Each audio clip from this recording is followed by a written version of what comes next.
just heard about one system that was put in place in emergency circumstances in the pandemic, and how that is still leading to the call for more compassionate systems and medical respite sites that really simplify the system for people so that they can access it more easily. And now part of what we want to do with this project is hear about what's happening right now in different neighborhoods throughout the county. So we are here right now at HydePark, and I'm going to ask you to just start by introducing yourselves and what work you do right now. Sure.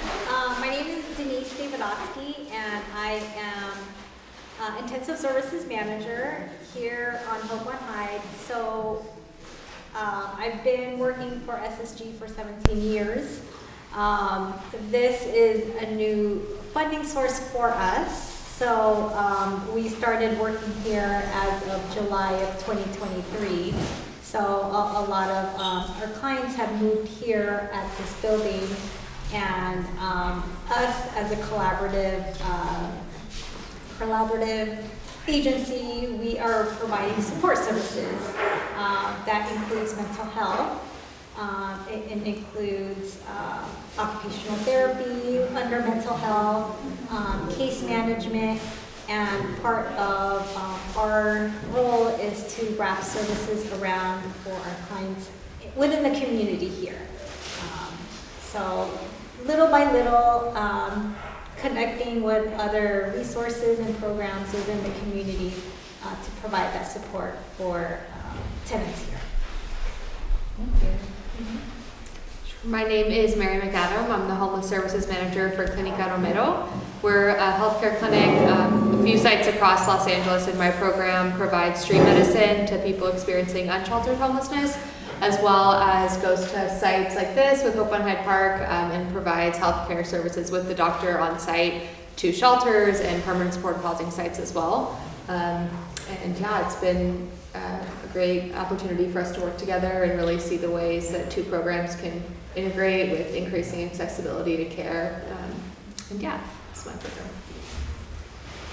So I think I want to start by asking you both. We heard some in the performance about the importance of wraparound services and having different types of services that are accessible in one physical location. And it sounds like that's something that is really important to your work as well. So maybe you could say a little bit more about how wraparound services function and how they are maybe different than another system where maybe you have to access different services in different places. So definitely the main goal is accessibility, what the needs are, identifying what the needs are with tenants here and seeing what they can have access and support with. So we, definitely we noticed that health is definitely an important part of what needs, what they need to be linked to. So that's where, Clínica Romero partnering up, wrapping services around, providing additional support and other things that could help assist with them on a daily living. Sure. I think something our program tries to do is, like Denise mentioned with accessibility, wrap in equity in that too, that people who need more should get more services. So when we have patients who are involved in our program experiencing homelessness, we will drop off any medication that's written back to their encampment zone or their shelter that they're living in. We'll organize transportation with Uber or have our driver come pick them up and drop them back off. And understanding it's unrealistic and unfair to expect someone who's experiencing unimaginable hardship to get themselves to the doctor, get back, navigate a very complex medical system. So that's something that's important to us. Wow. Everything falling is also very important to me. And yeah, so I think going in with the understanding that this population needs specialized care. And being willing to adapt your program to fit that instead of bringing in a traditional clinic model or whatever the service is and trying to modify it to the streets. It needs to be its own approach. So I just wanted to add something. Definitely housing first, since this was also new to us. Just helping preserve housing here. So what can we do to help assist with that? Sustain the housing here. Anything that we can help support so that they're not out on the streets again. Yeah. So maybe you could say more about, I think that for many of us, we're not as familiar with what's happening in this neighborhood in particular. We're coming from the Skid Row community, and that's sort of a hub of a lot of services and a lot of activism as well. So I would just be curious to hear your take on what is going on in this neighborhood, and also what's happening with the housing and the services that are available. What's going on with this neighborhood? Just I don't know if there's anything that we can. So our clinic, we have sites downtown and across the San Fernando Valley. The site that I work at is at Boyle Heights in East LA. I think something we see there is we do have a lot of activism as well for the undocumented community. And that's something we try to be of service for, that we treat. Clínica Romero has always been willing to treat patients regardless of insurance coverage, ability to pay, or documentation status. So that's something, especially with the times we're living in, we try to be very vocal about. And our other clinic is out in Alvarado next to MacArthur, which we know has also been a hot spot for healthcare needs and a lot of people experiencing homelessness living there. So I think I've been very moved by the collaborative in MacArthur Park, where there's over 7 or 8 service providers, all coordinating each week, having a different service provider there every single day, so that enhanced care is available. But those are the neighborhoods I'm most familiar with. With different agencies, we do that. Well, we are a sister agency with other agencies, so there are outreach and engagement. So there's other team members that having to help, having other people on the streets. So we do have not just the site, but other agencies that we are sister and partnered up with, just kind of helping, just making sure a lot of people are off the streets to assist with. Yeah, that's great. Thank you. I guess something that I'm really noticing, especially in some of your responses, Mary, is you're referring to a lot of the barriers that are in place that we might not realize right away are in place for many folks. So I'm curious, both of you, if there are specific barriers that you've really had to work around when you're working in trying to provide services to people equitably. I think equitably was the word that you used. And I know that you named some of them already. Sure. Some barriers. Yeah. Let me think of some barriers. Gabby, if there's anything that you can come up with barriers as well. Gabby works closely with us. She's our occupational therapist here for OTTP.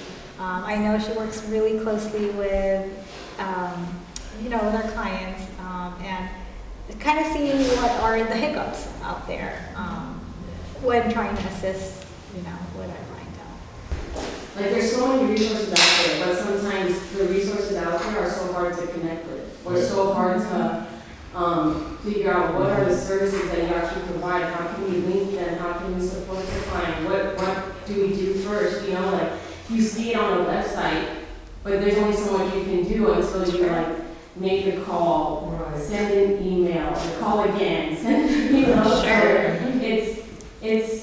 that's a lot of what I found. Supporting the clients with doing that, because it's not an easy thing to do, So I think that's probably the biggest thing I didn't expect. I honestly thought that resources would be so much more easily accessible, so much more easily ready and there for whatever needs there are. And then finding it's the answer to the client sometimes is I don't know. I have to find it, I have to figure it out. I have to go through the process of it. And I think that's something I didn't expect.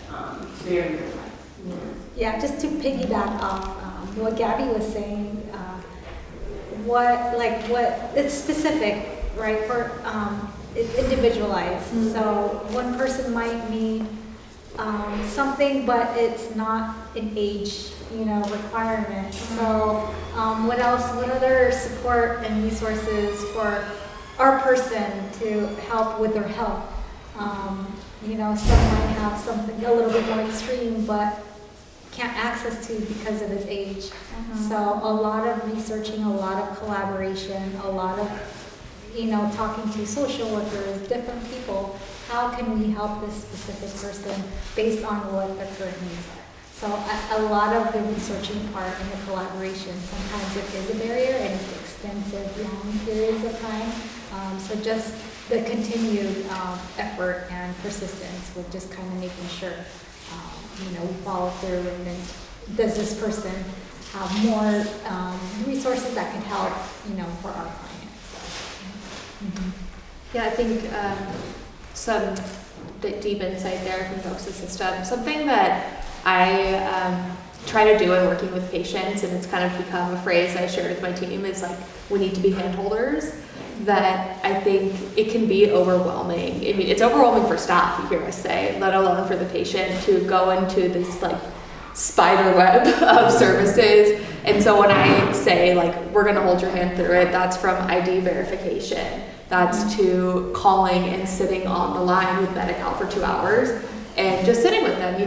Nobody wants to do that, let alone folks who are dealing with different barriers. So sitting with folks through each step of the monotonous and the big things, I think it's much easier to just say, okay, come back when you have your ID found, and let them do that on their own. But being willing to kind of hold their hand through those small tasks ends up being really impactful, and also changing the outcome of what the service is, because we can hand out an IV voucher and say, okay, on your way, and then it's lost, it's not used, we don't ever find the person again, and then if we go with them to the DMV or DPSS, then we use the service of the free ID, and the person gets the care they need. So I think some of the barriers are just expecting more than someone can do at the moment, and staff needing to be aware that we can do more by holding someone's hand through the monotonous tasks.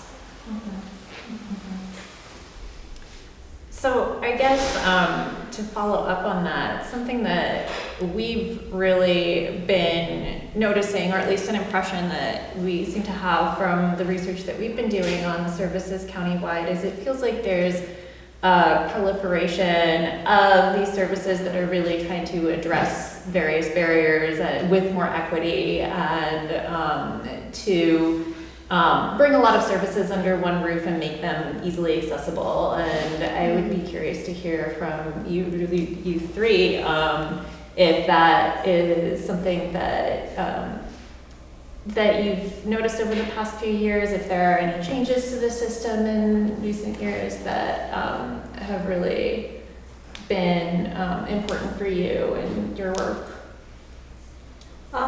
There's definitely a lot of researching and calling and seeing what, what best is needed for the environment.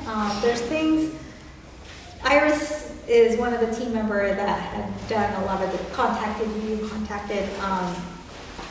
places that would benefit here. For instance, pet food. A lot of the tenants here do have service animals, but have a hard time finding resources to provide food for their pets. So a lot of outreaching, definitely just within, around the area. It's a work in progress. Yeah. Making those connections takes a lot of work. Yeah, and also helping, just kind of making sure the tenants do have access to these resources, and it is here, whether or not if it's food pantry or additional food to supplement, or free clothing drive, things that are around here, churches, wrapping the services around here within the community. Agree.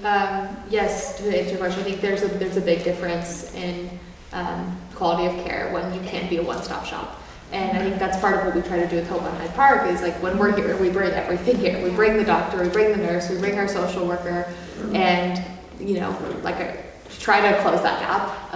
And in clinic services, we have our Medicare consultants there. We have dental optometry, and we found with the populations, with serving underserved populations, it's just as you guys have found in your research, it's more effective to just have it all in one place. And I think service centers across Los Angeles are trying to improve that. I think still a challenge, of course, but yeah, I think that most folks can agree that centralized care is a big component in efficacy levels. Yeah. Gabby, do you want to add anything? I feel like we should have Yeah, come on, grab a chair. But yeah, definitely bringing a sense of community, because it's, it's a sense of belonging here. And then I think just for you guys to come here also, having to perform and just extending that community, it just brings, people together. And I love just literally just wrapping the services around and support, for the tenants here. So what is the access point? I mean, if somebody needed to access your services, or if somebody wanted to help someone access your services, how would they go about doing that?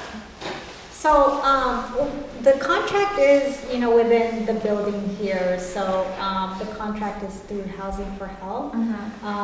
So the services that we do have is mental health services, case management services, and for the case management services is the linkages, like how do we help, tenants and clients have that sense of just living here again, the permanent part of it, retaining housing here. How do we help support with that so that they're not out in the streets again? That which includes, the mental health component of it, the case management, linkages with transportation or SSI or GR,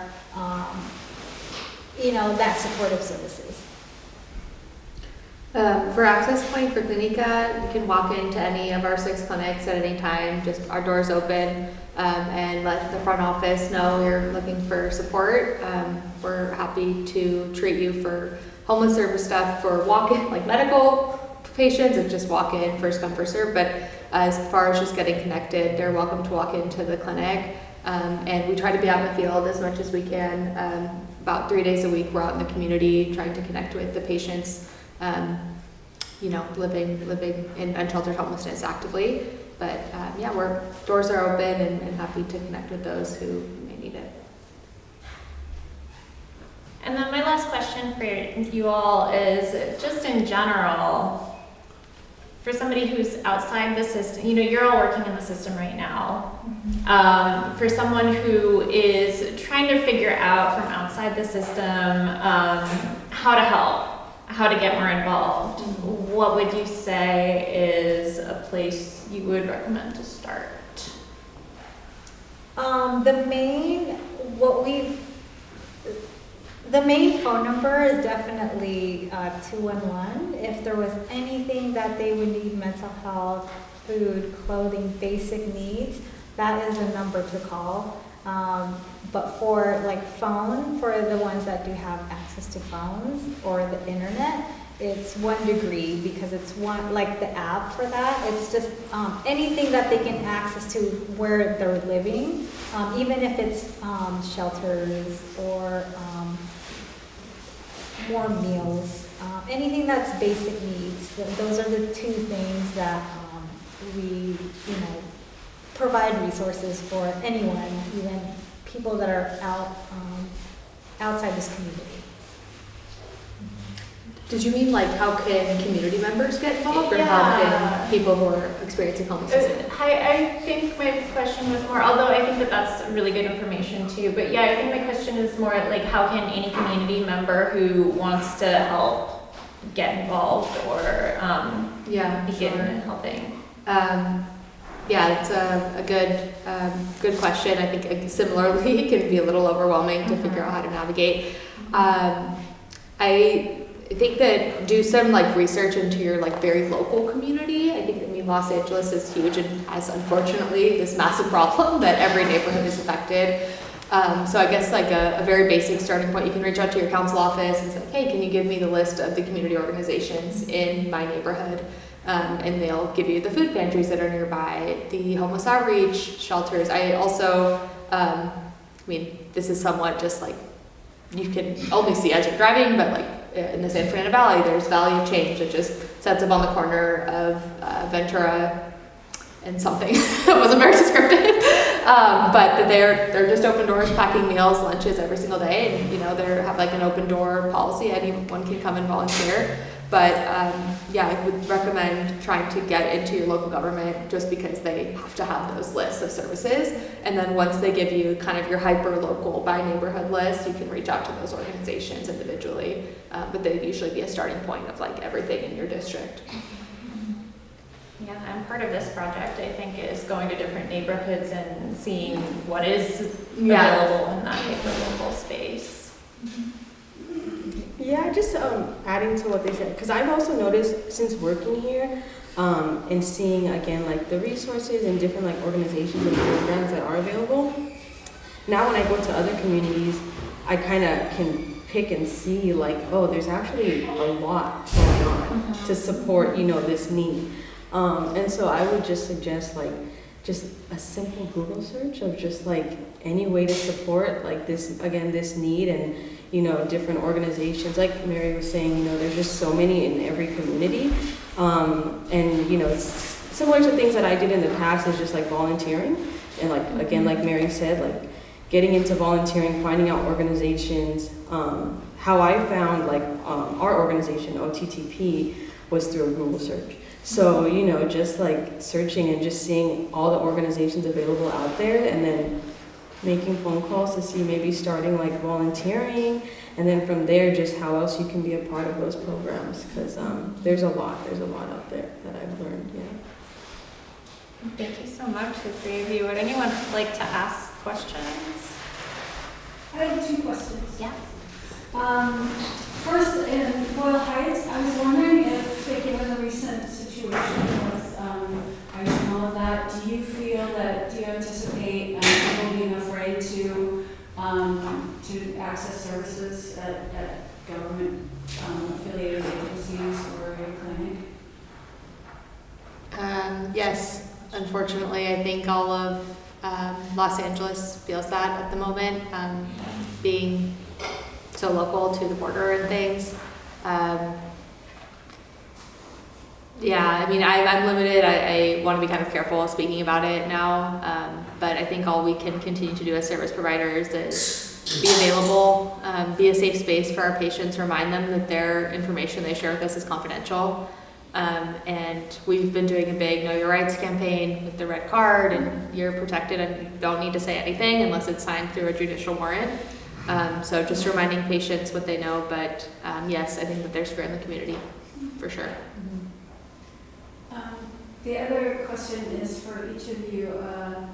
Working on this project, we've gotten to know a lot of, unsung heroes, people like you who are out there doing this work in the streets and in the clinics, and it's been really inspiring to see how many people are out there in the trenches doing this really important work without, recognition or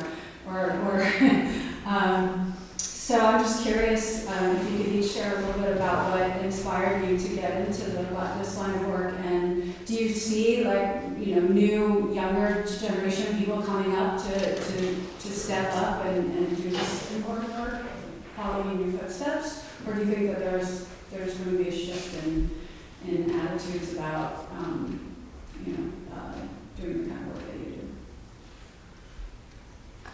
Sure, I could start. I was moved to do this work because my family was touched by the unfathomable kindness during the recession, and we had some personal experience there. But I think of the handholders, kind of in this when I was saying earlier, who sat through the mess of the home that we lost and helped us pack things when that felt unbearable at the moment to do.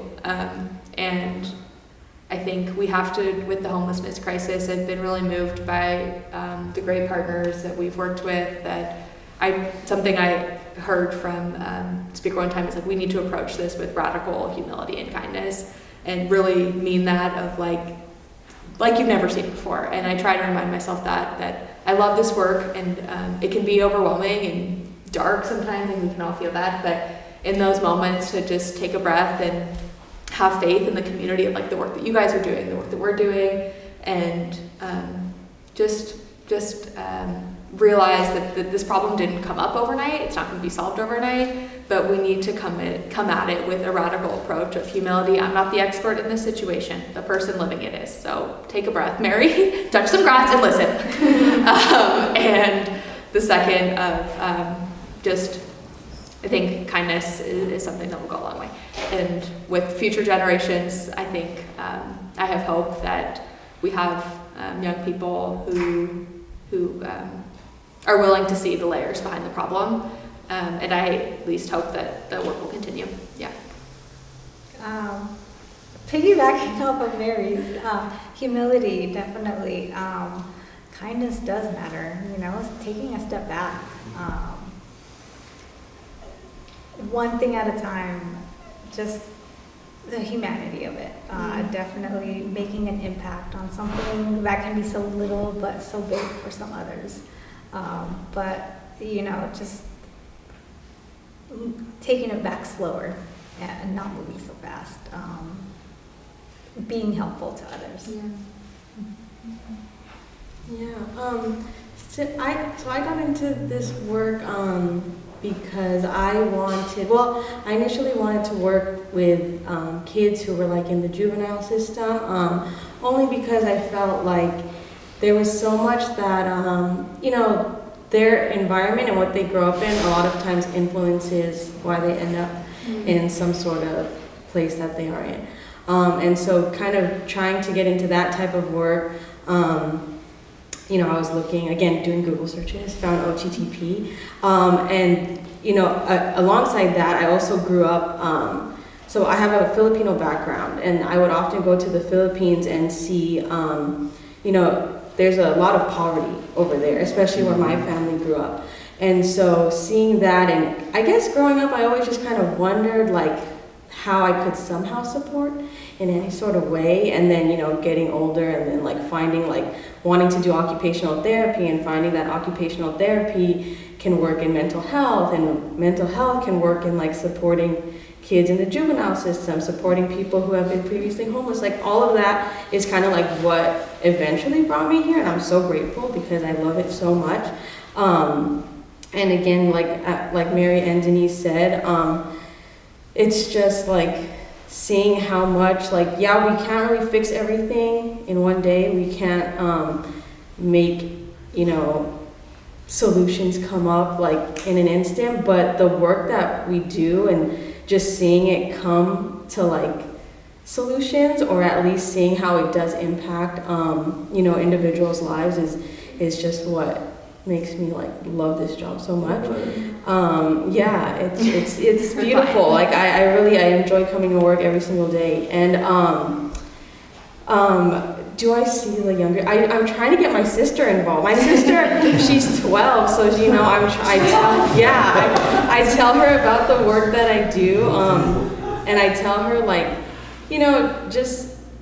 I show her like how I came to this type of job and like what I do, and I tell her because she's in a bubble right now, so it's like she doesn't really know like all of this really takes place. And I know she's only 12, but maybe I shouldn't tell her too much. But it's like for her to like know there's so much happening in the world and so many people that are affected by so many things, and how we could help and how we could be a part of that help. And so I'm hoping that we have somebody.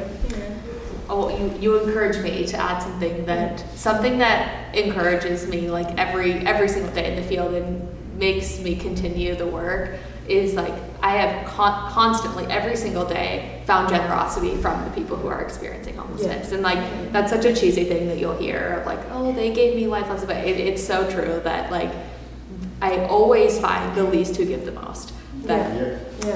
It's right after I just gave you the meal, they see their friend and give it to someone else. And I think having that sense of community within the streets, if we can raise that to the people trying to help the problem, we'll see an improvement in the system. So has things kind of like balanced off since the pandemic? Because everybody was working on the same level. That's why we have the COVID hotel play, because like they said, if you was a patient and they needed something, well, guess what? The doctor or the nurse or the social worker had to go get it for that person that had the sickness. So my question to you, is it different? Could you talk about that? I can talk about through my experience. Definitely it took a step back because now we're all hands on deck. You know, what are we doing to help support each other? Yes. Because it is like we're all going through this pandemic, the sickness, and the humanity part, the compassion part. Like, how are we all going to be doing this all together as a team? So my approach, or definitely what I've experienced, is as a supervisor and manager, we're all in it together. We're all going through this together, and how can we help improve together? I like that, because I worked when I was homeless, and I went to work for that shelter 15 years. I was there before the supervisors got there. Matter of fact, I saw their resume coming through the fax machine. And then when they get there, it's like weird. I mean, I know you got a lot of paperwork, I know you got a lot of that, but you sure was on the phone a lot. And you sure was in that kitchen a lot. And I know what it's like to have to sit there and help people, because I was one that needed help. And you shouldn't be in that kitchen eating when you should be helping me with my needs. And what you're talking about, what you have shared, is more that you attended to the people. And that's a beautiful thing. You know, you probably keep your job longer that way. Instead of trying to mess with the man friend that's up in the other office. Okay. Because I think they really changed a lot of things because of the pandemic. And I just want to honor you and say thank you for what you do. And don't give up, because every day somebody's coming to need your help. And if you can do it with tender loving care and compassion like our play, you can save lives. So thank you very much. Yeah, and as much as we provide services, every person I meet here, Duani, Calvin, Fedor, they're more impactful for me. Yeah. I learned so much, Yeah. you know, 100%. and they touched my life. Yes, So, yes. And that's what you'll get. So one of the things in the play, there's a part of a scene of a couple in the car and waiting and trying to move it forward. And then one of the big problems is to find out the worker or the case manager that was helping, when we say frustrated, burned out. Now, I'm not exactly sure what the definition of a frontline worker as opposed to someone who's not a frontline worker, but I know there's a huge problem in Skid Row, and I assume it's here and throughout the county, of quote-unquote frontline workers burning out. So how do you keep from burning out?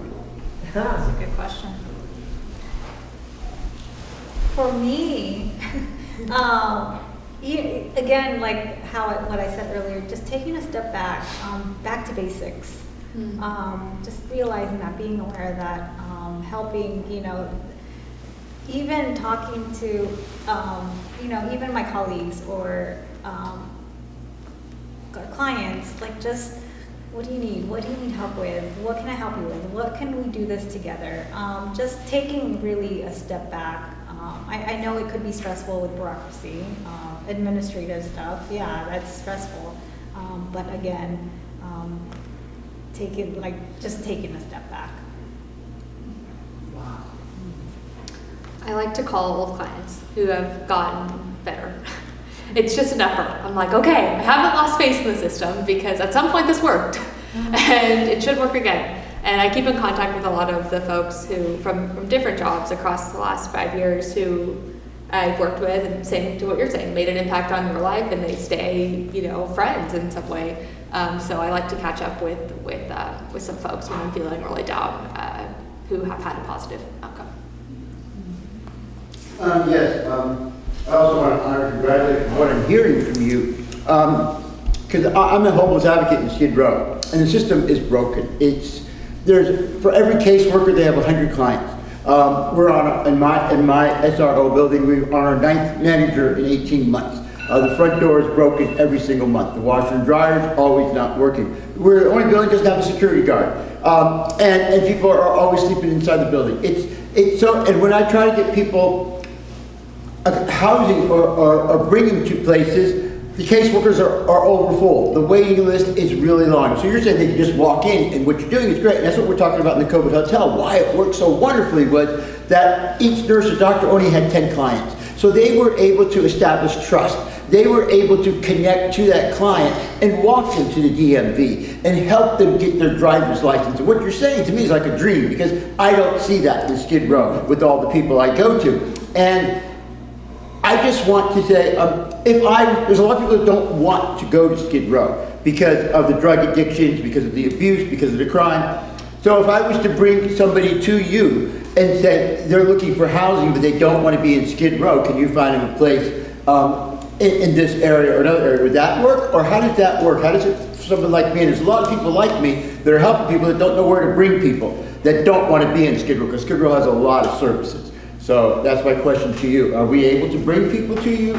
Do we call? What can we do? Yeah, on that brochure, there's that CES system and HMI. It's all on the system, unfortunately, just kind of getting that connected to. And what I said earlier with 211 or 1 degree, that would be the first step as far as where, what the needs are and where navigation as far as housing. But it's out there. Just tapping into that, and 211 is something that what I go, provide resources to as far as the housing site. I think you saw when you asked me that question, I was like, because it's exactly what your play said. It's like, what do you need? And getting through the CES of it all, and the region, and the zones that you. And everybody really wants it at the time. So I think. It's like, just call this number. It's like passing the buck. And for somebody like this, working with a lot of people in like LAPD, we just are looking for a little easier way, because we can help more people if there was but there isn't an easy way. And I've already learned that, but what you were talking about, how people come here and you help them do those things, I was going, wow, does this really exist? But now you're saying we have to call this number. It's not like we can just come here. For Clínica, like for healthcare stuff, you're welcome to walk in, and same for attempting for homeless services. Another thing that I think is helpful is like, you gotta find your go person at different agencies, because and I'm sure you do with the experience you're saying you're having, like, you're not just calling 211, and again, 211 becomes helpful resources if you can't find anything, but someone by name at LA Family Housing or at PATH. And having like a real human, it doesn't feel like I'm just staring into the darkness of a system that's like, I'm never going to touch anybody's hand here until I meet someone, is helpful. And agree, caseworkers this field is extremely understaffed, understaffed. So that's part of the reason that things take so long. It's not, there is definitely bureaucratic barriers and administration issues, but it's also what we all just said, it's 1 to 30 on a good day. But my advice would be, I'm happy, like, after we finish this, to give you a list too, but to try to kind of organize in your mind, like, what are housing navigation centers, what are shelters, and what are, different providers? Because sometimes when you say you get pushed around the buck, and I completely understand that it's confusing for us in the system, let alone out of it, but if you go to a center and they'll tell you, sorry, I don't do long-term housing. We just do emergency shelter. Call Pat or something. And then you get pushed around. So if you can try to kind of create a map in your mind of like, these are housing access centers. I have a list of 4 with I can name a person at each site. These are walk-in shelters that I can just walk in and ask, do you have any beds today? Like Midnight Mission or Dolores or something. And try to kind of create a map, because you're already going to get different answers depending on what site you go to because of their service accessibility. But that's a lot of work. So I understand the barriers still exist, but maybe trying to kind of organize it in your mind of like a different list for a different need. If it's general housing navigation, go to these 4 access centers that you don't even need to be in a shelter to be getting housing navigation for them. If you want to walk in, walk out shelter, go to List B. If you just need food pantry, if you need a shower, to try to kind of separate it. But I completely understand that, like I said, it's overwhelming for us in the system, let alone for those out of it. Yay! Great job, Melanie.